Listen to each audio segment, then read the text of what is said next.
we're going to do your inspection. So what we're going to do here is go through all of these, and this is for your safety, right?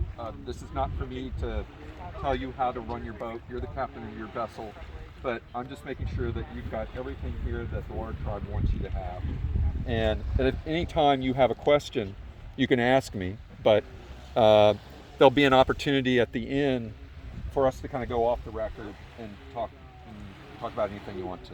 Okay. But as we're doing this, we're going to stick to this and just run through it as effectively as possible. So the first thing I need to see is your, do you have any questions before we start? I have no questions. All right, let's see your Coast Guard approved PFDs.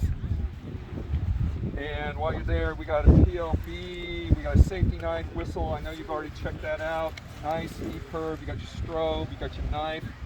And I also see radios. Whistle, radio. Okay, very good. So how are you going to signal if you're in distress and the Coast Guard's flying over you? How are you going to send a signal that where you are? We have two different methods. We have two different flare guns. We've got a pen flare that when I pull it out will stay inside me, so if I separate from the boat, I've got that. I also have the Orion flare gun with four cartridges that will stay on the boat as well. So one's on your vest and one's in the stove. One will be on the vest and one will be inside the boat. And we also have the strobes. And the Rescue Link PLBs also have an internal strobe in them once they've been activated. Are those strobes activated only by water, or can you turn it on? No, these are manual. How about this strobe? No, this one is manual. This is not water activated. And then navigation lights you've got there. We've got that one there, as well as we have our handheld torch that's required. Very good. So the TI is an interesting vessel because it doesn't have any bulkheads. What have you done to deal with bulkheads and flotations in your boat? Jason, want to explain what we did? All right, so we had a bunch of pool noodles that we cut up to separate our front and back hatches here.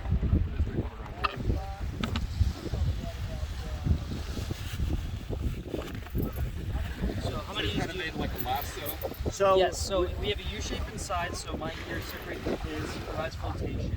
Okay. And we also have like the Dunkin' Donut hockey pucks, bags. For water? We took the bags out and we used those for flotation, so we inflated them. So the middle section of the boat right in here, separating front to back, creating a mini bulkhead, knowing it's still porous. Right. This is completely full of pool noodles. Okay. In here. The back of the boat, behind me right here, this is completely full of Dunkin' Donuts, Starbucks, shameless plug, coffee bags. And so that way we have that here. As well as all of our food has been put in seal meal bags, but with enough air that it creates an exclusion. And so should we have water intrusion, we've excluded the space from water. How about, we'll get to it, but since we're talking about water intrusion, let's talk about bailing and what have you devised for bailing? We have, Chase, where is Manual bailer? the manual bailers? So our manual is right here. Made a little T-grip, like the top of it. And in the back we have a bilge pump powered by our LiFePo battery, I believe. Yep. So we actually have a bilge pump that has successfully rescued other TIs. Oh, that would be Colorado? Yeah, so Sparky, if you'd video down inside there, back that way, we actually have a bilge pump. This is it's a proven method. It's not a... and then where's your air intake? Where would air intake occur? Oh, if we were to get water in here? Yeah. Okay, the only places that we're really going to get water intake in here is, there's two on this particular boat, is on the control lines that come here. Right. And these have all been replaced, so we've mitigated any potential hazards from an older boat. So that's new equipment, as well as they're full with a synthetic lubricant in there, water exclusion. And the front hatch, the notorious Hobie front hatch issues that has sunk many a good Hobie, we've actually gone and done the... This is where I take off my mask. We've actually done the yoga mat. The trick. yoga mat trick. Ah, yes, the yoga mat. I've seen this. Yes, we've tested that out head to head with another boat that didn't have one. Yeah. We floated. They did not. Yep. We also have the saran wrap that you'd wrap for shipping wrap. Okay. That's like really solid. Right. Use it as a We, secondary seal. we use that as a secondary seal. It goes over the top of the hatch, and then we put that On the inner hatch. on the inner hatch. Then we All right, put you that pass on this. Okay. Just saying, you pass. Okay. All right. Overkill. I think what you've learned from We- fire experiences have helped We've you. learned a lot. So, are you using the Spot or the InReach this year? We're using a Spot. We've upgraded to the Spot X, which I'm not always happy with the Spot. Yep, see it there. But we've got that. We've taken an extra step to harden it by actually putting waterproof tape underneath it because the doors fall off a lot. So we add extra tape on there. We will be able to recharge it just in case it doesn't make it the whole way. All right. And so that's your primary. And Spot yes, X. yeah, and it's also that's tethered because we have had one of them violently removed from the boat. Yeah. And so you'll be able to recharge that with your electrical system. Yes, we've got a solar setup inside the back here. Your e-perps, we already looked at those. Yeah. Handheld radios that are submersible. Handheld radios right here. Saw those. Yep. Cell phones, we saw those Yep. earlier. So your paddle. We've got two paddles here. We've got a double bladed for the front, Yep. and Chase does a fine job of riding the nose like a cowboy and paddling. Oh, right. And then I have a kayak paddle in the back, which I like the best. So let me ask you, Water Scott, have you ever attempted to capsize this vessel? Yes, we've attempted. Have you succeeded? No, Yeah. that's One of the attractions of this vessel. That's one of our attractions. Happily, we've tried. Mahi Joe and I have really tried to sink one of these things, as well as Codename Zoomer. And our problem is we haven't been able to. Thanks to the roller reefing, we can reef it down and just take what we need. But we've taken some extra steps to ensure that it's not going to. I'm going to go to something about boat repair for a minute. What do you think is the weakest link on this boat, or the weakest, section? What would you need to replace? There's two weak links that we've seen actually on the water. One of them is shallow water in the pedal drive system. Okay. The Hobie's got the new ones, the kick-ups will alleviate some of that. But knowing that those fin masts are very fragile and they bend and they break, we have brought spares. We've also brought spare fins, and we've brought enough chains and parts.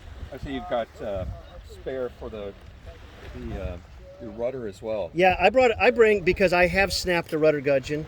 Yeah. Right, top and bottom. We've brought enough parts. You hope to never do that. Right. But we brought.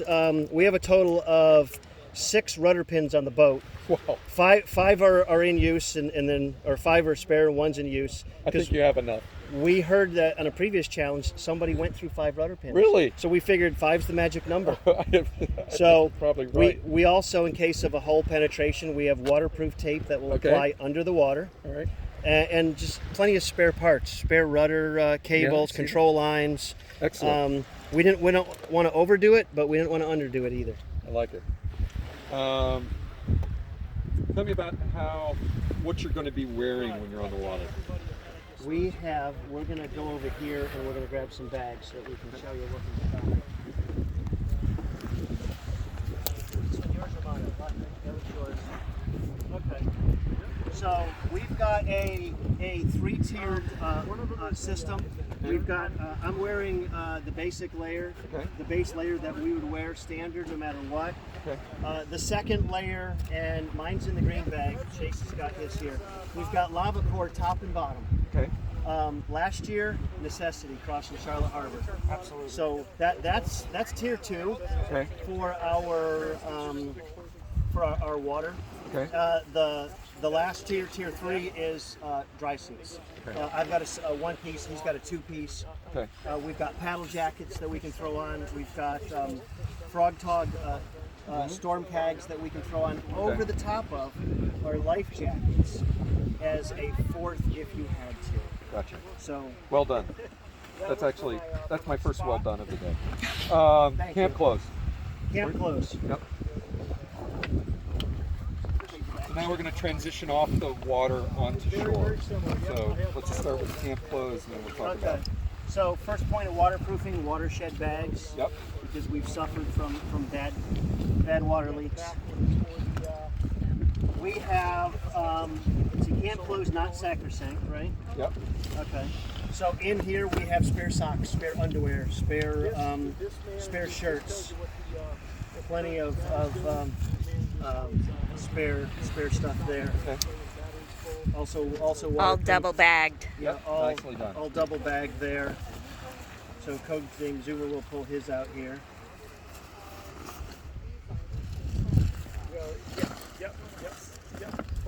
What's the coldest temperature you've planned for Water Scout? Low 40s. Okay. Low 40s. And like when we get to our sleep system, with our time in Scouts, we've tested it. Okay. So let's talk about your sacrosanct sleep gear. Okay. So what we have here is we've still got extra underwear, fleece, Yep. all synthetic. Yep. We've got pants. We've got some nice wool socks. We've got a fleece jacket here. If it gets even colder, I have Columbia's got a new thermal vest, Okay. so I've got a second layer right Is this here. a fleece or is this? It's You don't have to open it up. Just curious. It is. It's a quilted insulated vest. Not a fleece. Like a. And then we also have headwear, There you go. which is the Columbia thermal. Yeah. Nice. It's like a puffy Oh, jacket, yeah, but yeah. it's got the metallic on the inside that's supposed to be reflective. Yeah. So Sounds great. we've got those. Excellent. All right. While we're talking about onshore, I suppose you guys are sleeping in tents, or what are you? Yes. Well, two different options: tents and hammocks. Okay. One two-man tent. One two-man tent. We have,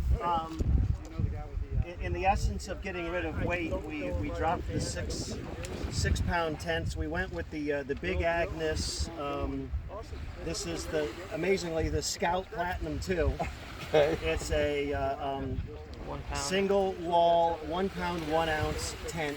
Okay. We've slept in this, Shoulder and to shoulder. yes, and then we have fiberglass This poles. you made something here. Well, okay, so we used our Scout ingenuity, and normally you'd use this with hiking sticks, Right. but since we weren't going to bring hiking sticks, we have the two different foot types that you'd put at the bottom of a hiking Yep. stick. Yep. So even if we're on the sand, You can, this is what we would use right on the beach. awesome. All right. this You get bike- you get an A+ on All this. right, we got a well done and an A+. Yeah. Yeah. All right. That's Sleep amazing. system. So, what are you sleeping in? And what are you sleeping on? I took this out of the bag. Okay. So this right here is my liner Okay. for my Bivy. bivy. Okay. And that's reflective, so it'll take all your There. heat, keep it inside. And Got a then pillow. I have a pillow And a climate. I have a climate. Okay. Static V. Okay. And I'm running about the same thing. I've got a Nemo 3-inch as an Yep. old guy that likes to sleep on his side. Yeah. Happy birthday to me from my lovely bride filming. She got me this here. I have a nice liner that goes inside the sole escape bivy, the breathable one. Okay. And we've tested this with Scouts. This is awesome. Yeah, because usually these emergency bivvies are like just Right. It's a sauna in there. Right, so this one's the breathable one. It's about $70. But when you combine these two inside a single wall tent, the warmth is there, even into the 40s. Oh, And then absolutely. I have my little pillow. Nice. All right. So now I'm going to talk about making heat. We're going to talk about boiling water, emergency fire starting, and hypothermia survival. Okay. So let's wherever you want to be. Okay, It's taking so right here, Film me. Say hi, Joe. right in Hi, here, we have this is our water, where we boil our water. We're not racing, but we've got one like this. We would have went with the jet boil, but all this weighs half the weight. Pre-race inspection. So Speak up, Big. we have a Keith pot, titanium pot, Okay. with a lid. Right. We have. Boy, this seems like a Oh yeah. like a sales pitch for everything. This is the new MSR mini. Yeah, I'm trying to think. It's the Pocket Rocket 2. Okay. All of this weighs half of a jet boil. Okay. Have you tested it? Oh yes. All right. It makes beautiful coffee. You lost your lid. Yep. We also have a second titanium pot that he'll carry. Okay. My bag. All right. And this is your for Hypothermia. hypothermia. Both of us have the same setup. We have a foil bag, Right. emergency fire starter. Okay. Those And are all then contained inside the life jacket. we also have one of the in my on the water bag. We have the small little candle inside a glass globe Okay. as well. So your emergency fire starting, I think I just saw it there. Yes, and I actually have two of them in the pockets of my life jacket. Okay. While we're here talking about things that could go wrong, first aid kit. Oh, we have a beautiful first aid kit because we like to get injured. Show us what Carol This is Merrill. not what I want to hear. Yeah. Hey, So first, open that up, Chase. What do you think what would you be most likely to concern yourself with on a trip like this?